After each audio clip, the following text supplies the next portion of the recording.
Good morning बच्चों। आज हम आपको व्याकरण में पढ़ाएंगे वाक्य के भेद।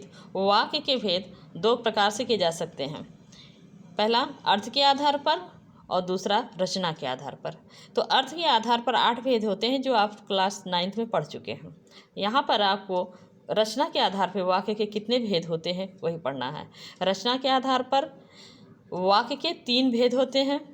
नंबर 1 सरल वाक्य, नंबर 2 संयुक्त वाक्य, नंबर 3 मिश्र वाक्य। सरल वाक्य उसे कहते हैं जिन वाक्यों में एक उद्देश्य एक ही विधेय होता है उसे सरल वाक्य कहते हैं। सरल वाक्य में एक ही मुख्य क्रिया होती है। मुख्य क्रिया यानी जो क्रिया सीधे कर्ता या कर्म से प्रभावित होती है वह वाक्य की मुख्य क्रिया होती है। जैसे राजेश ने भोजन किया, यहाँ पर एक उद्देश्य है और एक विधेय है, यह सरल वाक्य है।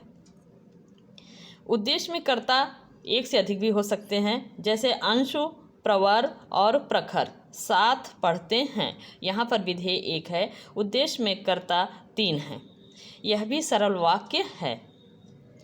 अब आते हैं कि मुख्य क्रिया आप कैसे पहचानेंगे। मुख्य क्रिया जिस पर कर्ता या कर्म का सीधा प्रभाव पड़ता है वह मुख्य क्रिया होती है। जैसे रवि खाना खाकर सो गया, यहाँ पर खाकर और सो गया 2 क्रियाएं प्रयुक्त हुई हैं, लेकिन जो मुख्य क्रिया है वह है सो गया, क्योंकि यह सीधे कर्ता यानी रवि से प्रभावित है। रवि चूँकि एक वचन पुल्लिंग है इसलिए यहाँ पर क्रिया एक वचन पुल्लिंग है। यदि हम रवि की जगह रीना कर देते हैं तो क्रिया भी एक वचन स्त्रीलिंग की हो जाएगी, अर्थात क्रिया भी बदल जाएगी। इसलिए मुख्य क्रिया एक ही जिसमें हो, जिस वाक्य में, ये मुख्य क्रिया की पहचान है, जिस वाक्य में एक ही मुख्य क्रिया है होती है वो सरल वाक्य होता है। अब आते हैं संयुक्त वाक्य पर। संयुक्त वाक्य जब 2 या 2 से अधिक सरल या मिश्र वाक्य समुच्चय बोधक अव्यय द्वारा जुड़े होते हैं तो उन्हें संयुक्त वाक्य कहते हैं। जैसे सूरज उगा और अंधेरा भागा, यहाँ पे 2 सरल वाक्य हैं और समुच्चय बोधक शब्द द्वारा जुड़े हुए हैं। दूसरा वाक्य है श्याम दोषी है इसलिए जब उसे बुलाया जाता है तब वह छिप जाता है, यहाँ पर एक सरल वाक्य है और दूसरा मिश्र वाक्य है, दोनों समुच्चय बोधक इसलिए द्वारा जुड़े हुए हैं। संयुक्त वाक्य 4 प्रकार के होते हैं। नंबर 1 होता है संयोजक है, विभाजक है, कारण मूलक है और विरोध मूलक है। नंबर 1 आते हैं संयोजक संयुक्त वाक्य। इसमें 2 साधारण वाक्य समान या असमान अवधारणा के आधार पर समुच्चय बोधक अव्यय द्वारा जुड़े होते हैं। जैसे मैं आगे बढ़ गया और तू पीछे रह गया, यहाँ पे असमान अवधारणा वाले 2 वाक्य समुच्चय बोधक और द्वारा जुड़े हुए हैं। अवधारणा में सोच, आगे बढ़ो और शत्रुओं का सामना करो, यहाँ पर समान अवधारणा वाले 2 वाक्य और समुच्चय बोधक अव्यय से जुड़े हुए हैं। अब आते हैं संयुक्त वाक्य के दूसरे प्रकार पर जिसे कहते हैं विभाजक संयुक्त वाक्य। इसमें 2 मुख्य वाक्यों में परस्पर विकल्प का संबंध होता है।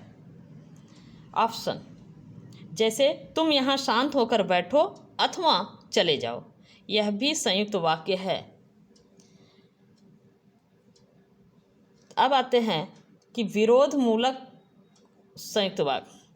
इसमें परस्पर विरोधी अवधारणा के वाक्य एक दूसरे से समुच्चय बोधक अव्यय द्वारा जुड़े होते हैं। विरोधी अवधारणा यानी अलग अलग सोच की। जैसे वह धनी है परंतु सुखी नहीं है, वह धनी है एक अवधारणा है परंतु सुखी नहीं है यह दूसरी अवधारणा है। यहाँ पे परंतु समुच्चय बोधक द्वारा ये दोनों वाक्य जुड़े हैं। अब आते हैं कारण सूचक संयुक्त वाक्य। इसमें 2 मुख्य वाक्यों में परस्पर फल और कारण का संबंध होता है। जैसे सोहन मेहनत करता था इसलिए प्रथम आया, सोहन मेहनत करता था इसलिए प्रथम आया, पहला कारण है और दूसरा वाक्य फल है। सोहन मेहनत करता था, यह कारण है, और इसलिए वो प्रथम आया, यह उसका फल है। तो यहाँ पर दो अलग अलग वाक्य समुच्चय बोधक इसलिए शब्द द्वारा जुड़े हुए हैं, समुच्चय बोधक अव्यय द्वारा जुड़े हुए हैं, इसलिए यह भी संयुक्त वाक्य है। अब अगले वीडियो में हम आपको मिश्र वाक्य के विषय में विस्तृत रूप से बताएंगे। अभी तक आपको जो पढ़ाया गया है वो सब आप लोग कॉपी पर नोट करिए, आपके गृह कार्य है।